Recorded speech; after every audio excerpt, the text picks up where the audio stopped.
Jaipur via Kota. कृपया ध्यान आपो अहमदाबाद दिल्ली में आपका स्वागत. Lucknow Junction. ನಿಲ್ದಾಣದ ಕಡೆಗೆ ಹೊರಟಿರುವರೈ Hyderabad Punjab Express পরবর্তী স্টেশন নেতাজি ভবন कृपया ध्यान दियो.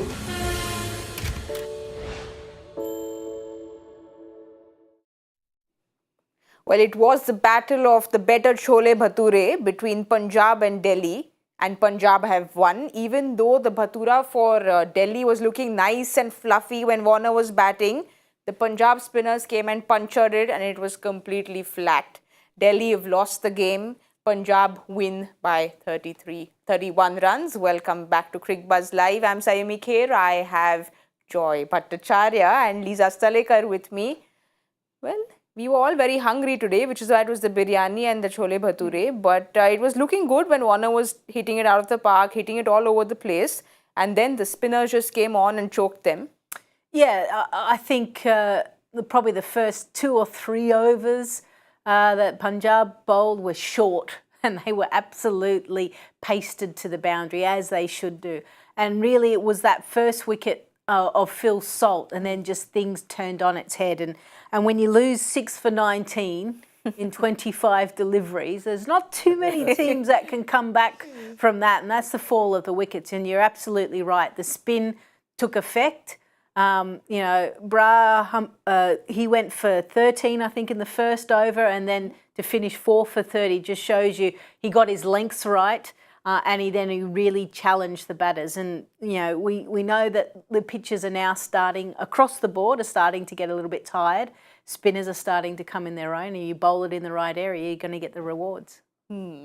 Joy, Harpreet Brar, a story which just is all, there's so many heartwarming stories that come out of the IPL, but his story, I remember his first game, he got the KGF trio back then, and no one was expecting him to get, Kohli, Maxi and Faf. That's what he did. He's come back today with that 4-wicket haul.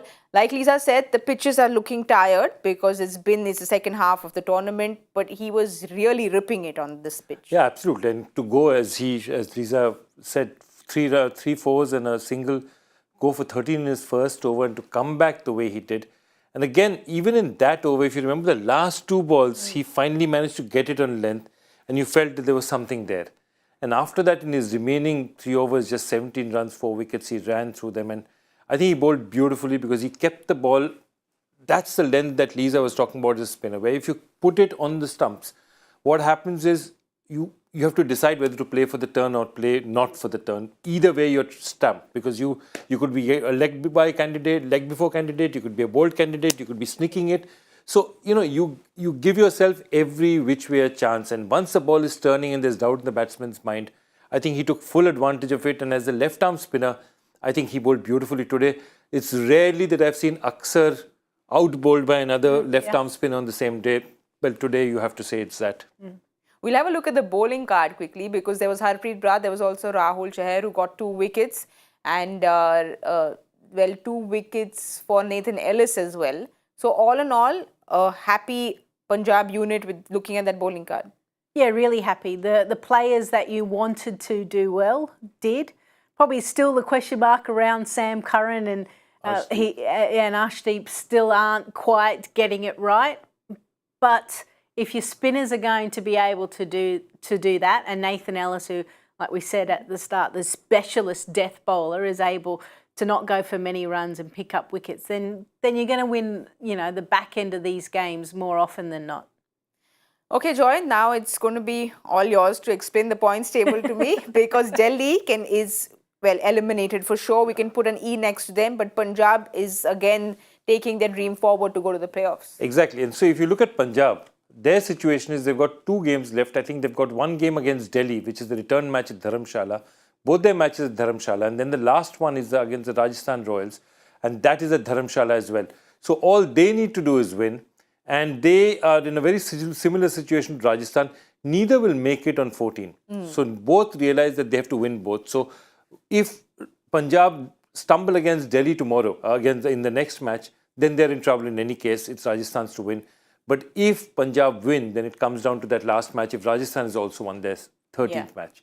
So it's tight out there. Lucknow has done themselves a favour. Look at Punjab's fixtures again. Delhi and Rajasthan both at home, but home is not Mohali, it's Dharamshala. And it'll be interesting to see what happens to them. Delhi has just one match left, and it doesn't really matter. With the fact that you bring in a new venue right at the back end, There's going to be a new fresh pitch there. Well, you would expect so, and no one knows really what to expect. At the back end, you want to know, especially your home conditions, don't you? No, I totally agree. I mean, if you look at Rajasthan took their 2 games to Guwahati, but they took them right at the start of the season. You don't do this. You don't leave yourself 2 games right at the end. And this is one place where I was thinking about it, saying that before the franchise gives permission, don't you ask the coach this? Because I can't think of Trevor Bayliss telling them, you know what, we're going to play 2 crunch games in a pitch we haven't seen at all, not practiced on at all. And the ball flies a little bit more because the air is thinner, harder to catch the high balls. You don't know what you're getting up there. Yeah, but I think Punjab will at least just be happy with what's happened today. Going into that game, they've got Prabhsindan who's done what he's done today, and then the spinners have done what they've done today. So yes, it's a new venue, it's a new pitch, it's thin air, all of that, but they'll just be going in with this confidence from today's win. Yeah, they have to, don't they? They've given themselves the best opportunity. They'd still want a little bit more assistance from a batting perspective, and you highlighted as well the previous game when Shikhar scored that 90-odd. He had no one else that went with him. So you can't just have one lone soldier doing all of the work. There has to be everyone else chipping in as well. And if they're able to do that, then they can absolutely post or chase down a decent total. So the rest of the team just needs to come and assist, whoever is the main person on that day. I think Joy Delhi might now be in this place where they'll be saying, let's just get Ponting and Ganguly into bat. Because there's just no one there who's performing. David Warner got that 54. He was looking very, very good. Phil Salt looked good with that 21 of 17, but then just nothing in that batting card. No, also once the ball started turning, everyone looked very average. I think the delivery got Manish Pandey out. I mean, if you get that delivery 3-4 balls into your innings, it's like the one that got on the other side. So it's just, you get deliveries like that up front, it's very difficult to play.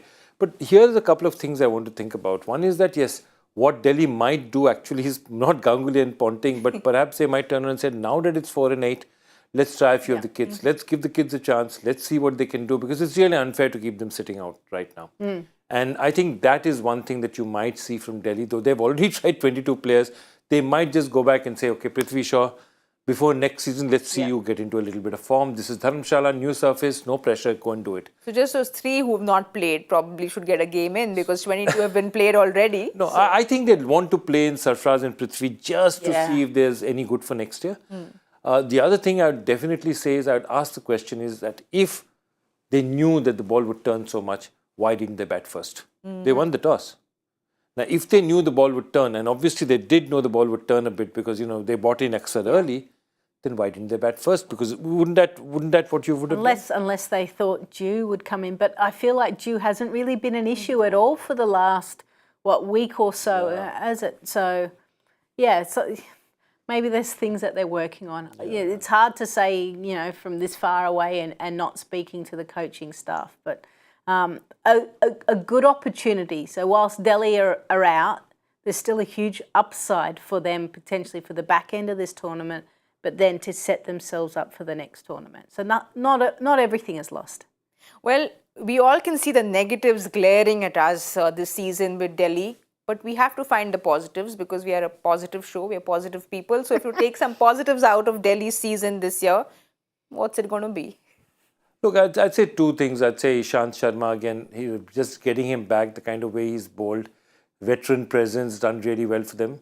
And I think he's done well for them. And I genuinely feel that Mitch Marsh is somebody who's giving them something. He's batting in there. Today his bowling wasn't up to the point, but he has given them crucial breakthroughs in other matches. So I think those 2 are definite positives. I think the largest positive is that Rishabh Pant will be back next year. Yes. I think that is the single largest upside that you're seeing out of this.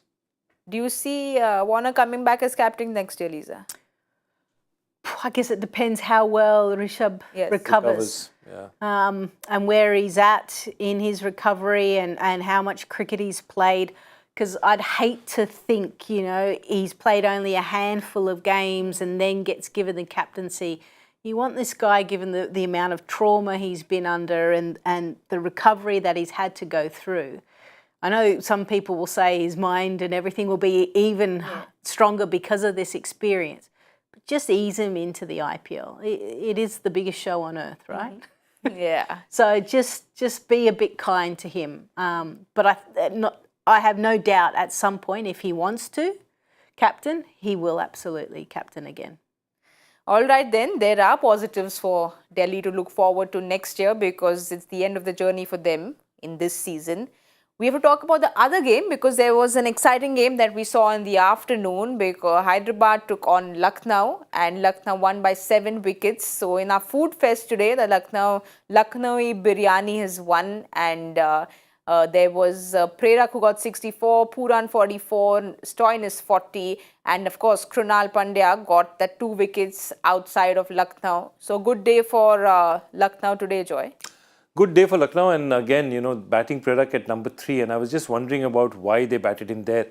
And if you look at it, basically today, one of the reasons they batted him early was that they also felt that if spin is introduced early, they have somebody to counter that spin. And I was just looking at it, versus spin, his strike rate was 52 and versus pace, his strike rate was 134. So clearly he did manage to combat the spinners. So whatever strategy they had worked out for them. And I think that's really important. And I think that change that they made up front to get one player in among their very top loaded batting order.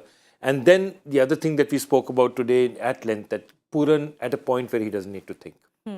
Puran, wherever he's been put into situations where he needs to judge the situation, he's not done well. But where he's needed to attack ruthlessly, I think he's been the finest attacker.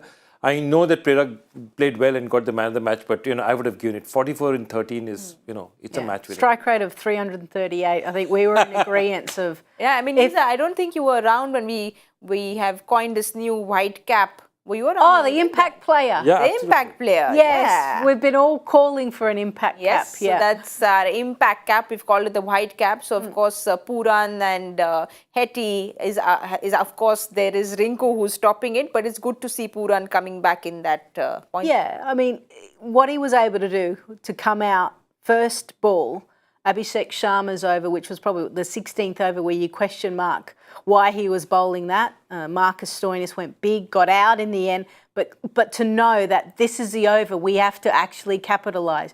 We have to get as many sixes as possible, and to do it, the next 3 deliveries, to me, that's what won him the game, really. I know everyone's played a role, but he needed to start off well, and if he had gotten 3 singles, they don't win. Yeah. So that's how big an impact he had in the match. Well, this was a must-win game for both. So we'll have a look at the points table again and see who stands where. Well, so Lucknow, this means Lucknow basically has 2 matches. They could get to 17, which will surely make them qualify. But they could get to 15 and 15 may well be a qualifying score. At this point in time, it's increasingly looking like 15 could be the mark at which people qualify. It could also be 16. It's certainly not going to be 14 given the kind of matches we have right now. So does this mean end of the road for Hyderabad or they still could get through? So Lucknow's, before that Lucknow's games, Mumbai, that will be a really interesting game because I think Mumbai also is now fancying that if they win a couple, they could be on the top 2. Yeah. And so top 2 is also a very important point. So Mumbai is going to go very hard. And Lucknow's got them at home. It'll be interesting to see what kind of pitch is prepared because Mumbai is batting heavy. So, about. And Kolkata away, I think those are the 2 matches, both crucial matches for Lucknow. And I think the big thing for them is try and get to 17. Not allow yourself, because the upside of the table is now crowded. Now the teams are dropping off at the bottom. Kolkata has dropped off a bit. Delhi's dropped off a bit, Hyderabad's dropped off a bit. So 3 teams you can say are not really in contention. Now it's down to 7 and 4 of these 7 go through. Is the point 15? Is it 16? And the thing about Lucknow is they don't really have to worry about run rate because the only run rate that they have to worry about is Chennai's. Everything else is immaterial to them. Well, these are 3 games for Hyderabad because they have that extra game. So we'll see who Hyderabad plays next and just explain what happens to Hyderabad from here on. Yeah, well, from Hyderabad's perspective, they look at those couple of teams, and it's very difficult for them, obviously, to get through, right? But they're now starting to think, well, who can we take with us? And I'm starting to think, Bangalore potentially is the side that they're kind of eyeing off, and it's a crucial match for RCB as well. So, where were they? From a points, what 8. No, they're out. They're out completely, yeah. So there's probably some mathematical. I'm but sure there's yeah, some crazy way of still doing it. But given who they're playing, the venues, very hard. No, I mean, 14 was a very mathematical calculation. It doesn't work any other way. But I think the important one is that they will be in a situation playing that last match against Mumbai, where Mumbai will probably be looking to say, can we go to first, second or third, fourth? So they can play pay party to a lot of these things, seeing who comes first, second, who's not. They could potentially knock Bangalore out of the tournament. So all of that they could do. If you could just have the points table up again, I just want to understand after the wins today. So who were the teams that were celebrating, the Lucknow win and the Punjab win? So Lucknow's win, nobody else will really celebrate because Lucknow is putting themselves into a position that they're in that 13. So nobody is really happy about that because it's that odd point which could take them to 15 or 17. But if you say the Punjab win does not help anybody else because again, you're in a situation where Bangalore would have hoped that Delhi. The other result. Okay. So there's everyone in Karnataka, Bangalore, they're going, we really wanted... Yeah, Bangalore, Mumbai and Punjab Rajasthan would have all wanted Punjab for Delhi to take points off Punjab. Yeah. All right then. Like we said, there's a whole lot of traffic that's happened and the points table. It looks like the Western Expressway at 9 o'clock on a absolutely jam-packed. Friday evening. Yeah, absolutely. And tomorrow, the traffic continues because we're going to have 2 games tomorrow, 2 exciting games, a Super Sunday. First up is Rajasthan Royals versus RCB. The game happens at Jaipur, match number 60. Well, Bangalore is of course coming off that loss against Mumbai when the Surya Kumar Yadav storm hit them. But Rajasthan's coming off a win. So again, the momentum word we're not allowed to use. Not allowed to use. She said it, but... She said we're not allowed to use, but And then she said it. I just went for it. She's being brave today. She's being very brave. bad. I think it's late at night and she thinks she can get away with it. I think it's you know what? We're waiting outside. Hey, you've got to go home. It's a long journey. Yeah, well, so this is do or die for Bangalore, most certainly. Well, whoever loses goes to 14 points maximum. So that... Correct. So I do think it's a do or die game for both of them. Yeah. You don't, again, you want destiny in your own hands. You don't want to be hoping and looking and praying for other results to happen. So really important. I mean, Jaiswal has done so well for them. Yes. He's come out of the blocks really hard. Sanju Samson has played mature innings and finishing off as well. He's become almost your finisher at the end. They probably like a couple more runs from Butler, but he'll turn it on when he needs to. He's that type of guy. So, for me, looking at these sides, I think Rajasthan are looking a little bit stronger than the Bangalore team. Joy, do you see Zampa coming in or do you think they'll continue with Joru? Are they playing? Where are they playing? They're playing at Jaipur, and it's a day game, so I think he'll play. Yeah, they could get Zampa in. They could get Zampa in because they didn't get too much value out of Joru. Look, I think the other thing that you have to see is that Rajasthan played the pitch-perfect game when they were in knockout situation with Kolkata. They would have really, if they lost that game, they would have been out of it. And they played it perfectly. They bowled well, they batted beautifully, and they blew Kolkata out of the water. Yep. So that's a great win for them because it just changed the momentum. 1 out of 5 matches. What did you say? Oh, now that you've done it, it's all allowed. Oh. Hey, you're the one that first said it. So you've opened up the floodgate. See, it's experts versus anchor. Okay, yeah, but so that's the point, that they've got into a situation where they're the leaders of the pack and they're looking a bit like the side they were right at the start of the tournament. So that's good news for them, but I think given the kind of batting that Bangalore has, they play the extra bowler because again, the Bangalore bowling so far has not scared anybody. And you look at that Bangalore team, it's still very, very top heavy. Though Anuj Rawat has given them some runs last time, And Mahipal Ramrod has also given them runs. Any changes you see?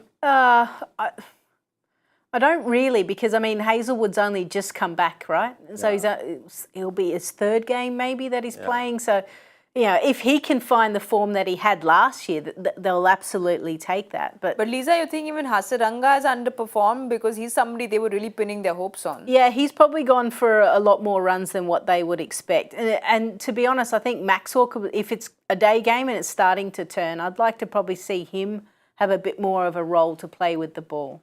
Also, I think really if you're looking at that, Vijay Kumar Vishak will probably, another fast bowler, they probably will not play in Rajasthan. They'd probably go with Karan Sharma and go with the extra spinner out there. So I think, again, the one change that both teams would be making is looking to say that can I add an extra spinner? Because I think right now in the tournament, especially if you've won your last game, you've got a bit of a set batting order. Nobody wants to change the batting order that much, very much. But now they really want to say perhaps an extra spinner instead of a fast bowler. All right then, I'm not a part of this prediction game, so I'm safe. But you all have to predict your players to watch out for tomorrow. I'm going to go Chahal. I think given the fact he's got 2 forfeits.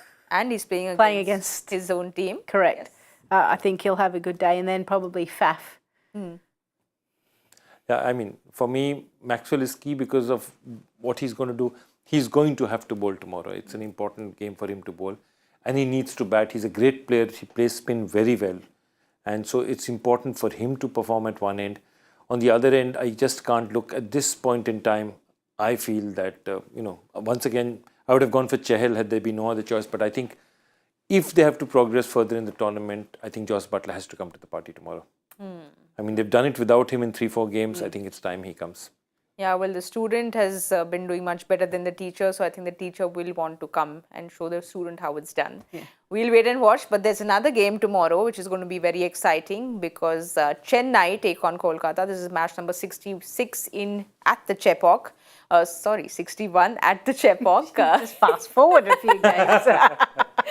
Well, Chennai is coming off that comfortable win against Delhi where everything just seemed like it was going according to plan and then they won, like how Dhoni makes it out to be. And Kolkata is coming off that, Jaiswal storm. There was a Surya storm then, this Jaiswal storm here. So we will have a look at the points table and see who stands where. But this is, for Kolkata, probably it's not happening. It's not happening. No mathematical anything, nothing. They can get to 14, that's not going to get them much. But I think on the other end, 14 to qualify is, if you look at the table right now, they've already teams on 14 with a decent run rate. So I don't think that's going to make any difference to them. The only thing that can make a difference is Chennai is very keen to make sure they're first or second. 17 will almost certainly put them in. 19 will ensure they're first or second. Okay.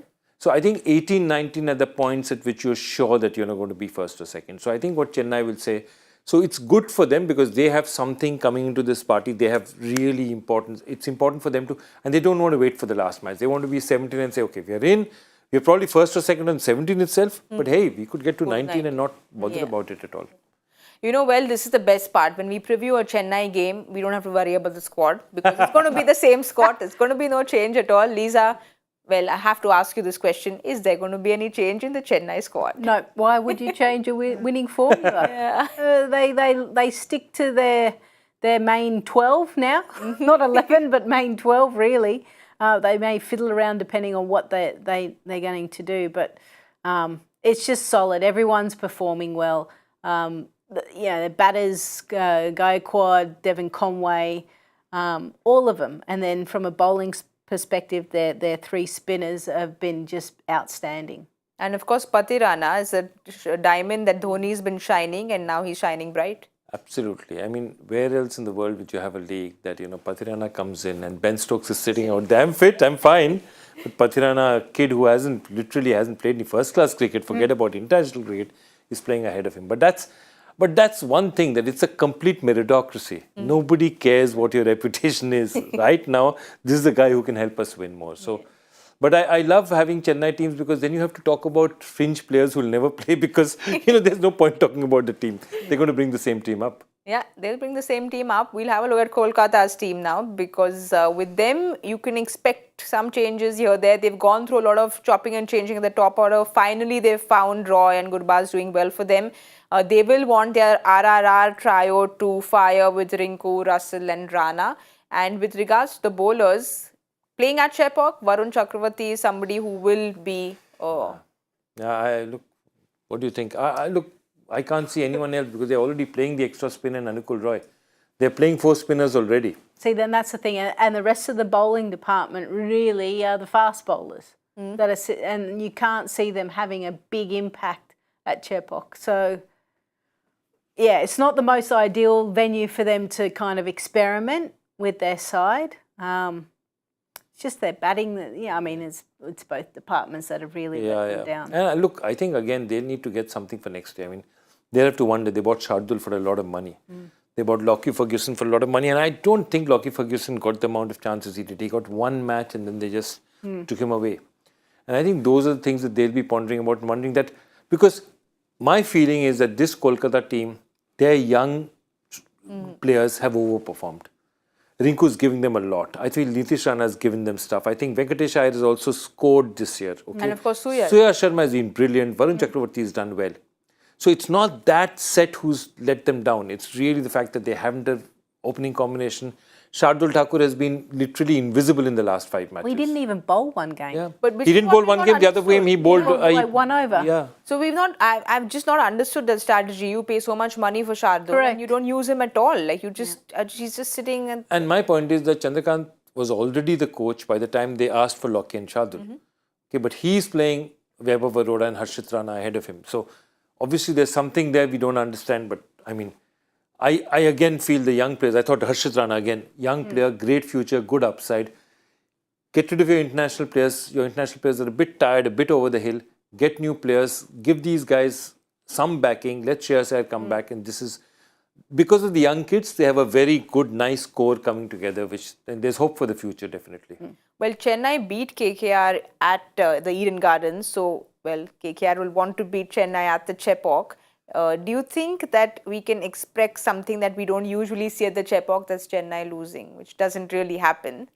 I don't think so, not at this stage. I mean, it would have to take one of those amazing knocks or amazing spell of bowling that you just, or an Andre Russell just kind of going, I'm just going to bludgeon the ball out of the stadium, I'm going to take 30 for 1 over and things just change. But given where KKR are... Look, I worked for 7 years with KKR, 6 years with the team.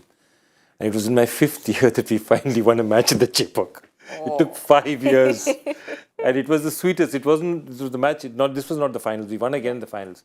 It took 5 years for KKR to beat CSK at Chepauk. And it doesn't happen that often. So, yeah, the odds are against them. I mean... He said that with such it was sadness. Sorrow. Yeah. I have... Sorrow. Chepauk is... Yeah, it's hurt. Chepauk, a lot of these are from the Chepauk. A lot of these white hairs are from the Chepauk. All right, so your players to watch out for tomorrow. Varun Chakravarti, I think he's going to have a good game with the ball. And then I reckon either Devon Conway or Gaikwad is going to go big. Okay, I'm going to go left field. I'm going to say that Jason Roy will think he can go back to the auction. He's on a 1-year contract and get some really good money if he makes a few runs. Especially at Chepauk. Yes, especially at Chepauk. So I think my player, Jason Roy, and the other side, I'd say Suya Sharma. I really like the way he bowls. I hope somebody works with him next year because he's fantastic. He's a great prospect. All right then, Joy Bhattacharya sounded very somber when he was talking about KKR. So let's now quickly change the topic and go to the joy factor of the day. So please take it away, Mr. Bhattacharya. Okay, which stadium was used for home games by a franchise based over 1,000 kilometers south and then later used for a franchise based over 800 kilometers to the north of this place? And the place is, of course, the Holkar Stadium at Indore. And it was originally used in 2011 by the Kochi Tuskers. And so the Kochi Tuskers took a place 1,000 kilometers north for their home game. And then 6 years later in 2017, Punjab decided that for some reason Indore was their home pitch and they played 2 matches out there. So 3 matches out there actually. So it's a Holkar Stadium. I wonder if anyone got that. I think a lot of people got that because I was tagged on Twitter by a whole lot of people. So let's see who got it the quickest. The usual suspects did tag me, but space gobbler underscore CC.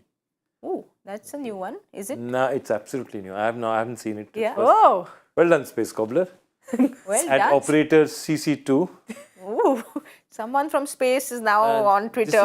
This looks like a sci-fi fantasy Yeah. fan, but I don't know. I'm not getting the reference. I can't make out which sci-fi this is from. All right, we asked for a new viewer to come and answer the question, and you all have. So thank you very much for doing that. Mr. Bhattacharya is always happy when that happens. So please come in and keep answering newer viewers as well.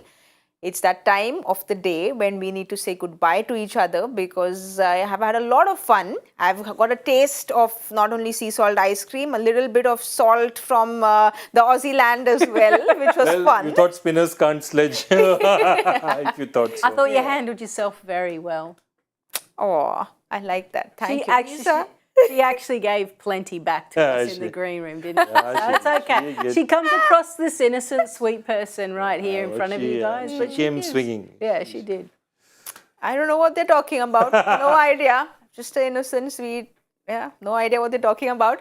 But it's always very nice to have you all on a long day because you all bring that energy, you all bring those stories, and it's always a lot of fun.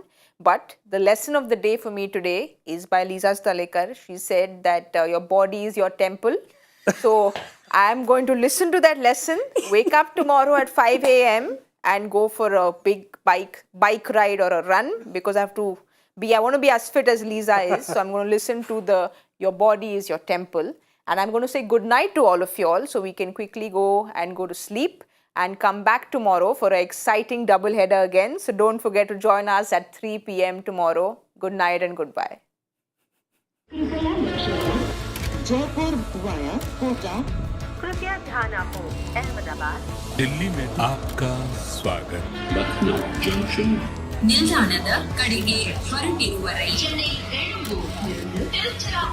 Hyderabad Punjab Express পরবর্তী station Netaji ভবন। कृपया ध्यान दें